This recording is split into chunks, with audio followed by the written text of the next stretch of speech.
नमस्कार दोस्तों, आज की कहानी है परिवार की एकता। एक व्यापारी था और उस व्यापारी के 7 बेटे थे।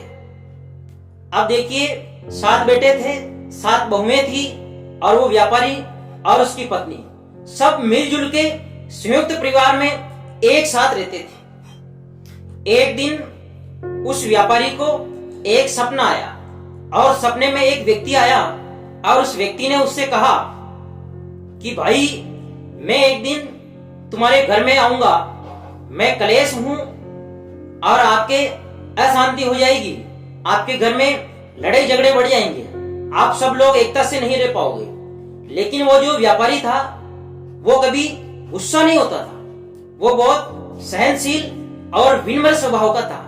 दोस्तों, मैंने सहनशील जो शब्द प्रयोग किया है, सहनशील अर्थात सहन शक्ति, वह व्यक्ति जो गुस्सा न करे, किसी बात को पानी की तरह पी जाए, उसको सहनशील व्यक्ति कहा जाता है। वैसे ही वह व्यापारी बहुत सहनशील था और वह सहन शक्ति उसमें थी। जब उसको स्वप्न आया था तो उसने इस बात को थोड़ा गहराई से लिया और समझा कि अपने साथ अगर ऐसा होगा तो अपन कभी गुस्सा नहीं दिखाएंगे।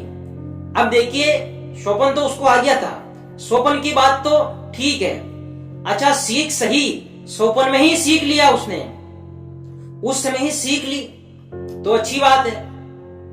अब देखिए, वो व्यापारी कपड़े का काम करता था और कपड़े का काम के लिए अपनी दुकान पे वो सुबह निकल गया। शाम को वो वापस घर पे आया तो उनके घर पे क्या दाल और पूड़ी बनी हुई थी। अब देखिए, 7 बहुएं और एक सासू, सबने मिलकर रसोई बनाई थी। तो उन्होंने दाल बनाई थी, सबने भूल से उस दाल में सबने नमक डाल दिया था। 7 बहुओं ने डाल दिया और उस सासू ने भी डाल दिया था। वो दाल खारी हो गई थी। अब जब उसको कोई खाएगा तो लड़ाई होना निश्चित है।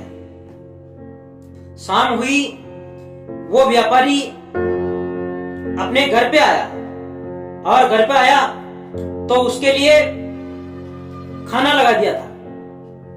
अब वो खाना खाने लगा, जैसे ही उसने दाल खाई तो वो दाल खारी थी।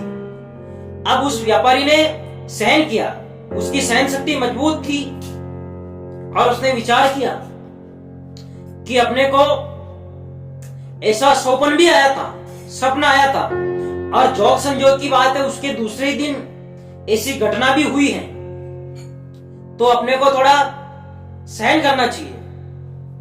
और उस व्यापारी ने वो खारी दाल खाके, पूड़ी खाके वो उठ गया। सबने उसको देखा। अब उनके बेटों का नंबर आया तो बेटों ने भी दाल पूड़ी खा के वो भी उठ गए। उसने सोचा, जब पिताजी परिवार के मुखिया है और उन्होंने कुछ नहीं कहा, आराम से खाना खा लिया, तो अपन भी चलो खा लेते। अब देखिए, उसके बाद उन 7 बहुओं का नंबर आया और उन 7 बहुओं ने खाना खाया। वो खारी दाल वो भी खा के उठ गई, उन्होंने भी कुछ नहीं कहा। उन्होंने सोचा कि जब ससुर ने और अपने पतियों ने खाना खाया है, खारी दाल खाई है और ये खा के उठ गए हैं, तो अपन भी खा लेते। अब लास्ट में नंबर उस सेठानी का आया, व्यापारी की पत्नी का। जब उसने खाया तो खारी दाल और पूड़ी खा के वो भी उठ गई।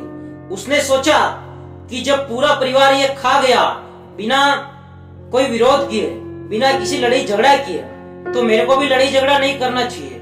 और उस महिला ने भी खारी दाल खा के, रोटी पूड़ी खा के वो उठ गई थी। तो दोस्तों, कहने का तात्पर्य यह है कि वो जो व्यापारी है वो परिवार का मुखिया था। वो चाहता तो लड़ाई कर सकता था, झगड़ा कर सकता था, भला उसको कोई कुछ कह नहीं सकता था, लेकिन वो सहनशील था। उसके मन में सहन शक्ति थी, उसने सहन किया, तो उसका घर जो है बिगड़ा नहीं, संयुक्त परिवार में संयुक्त रहा और उनका आज भी जो घर है उसमें कोई लड़ाई झगड़ा नहीं है और अच्छे से चल रहा है। तो दोस्तों, समय बदलता रहता है, गतिविधियां बदलती रहती हैं, कभी कोई मुसीबतें संकटें आते रहते हैं, तो आप उसमें विचलित न हो जाएं। आप जो है सहनशील रहें, आपके मन में सहन शक्ति रखें, ज्यादा गुस्सा न रखें। कहने का मतलब यह है कि मैं आप लोगों से उम्मीद करता हूं आप लोग ज्यादा गुस्सा न करें और सहन शक्ति रखें। तो दोस्तों, ये कहानी आपको कैसी लगी, ये वीडियो आपको अच्छा लगे तो आप वीडियो को लाइक करें, शेयर करें, कमेंट्स करें और मेरे चैनल धनुष बसेटिया को सब्सक्राइब करें। धन्यवाद दोस्तों।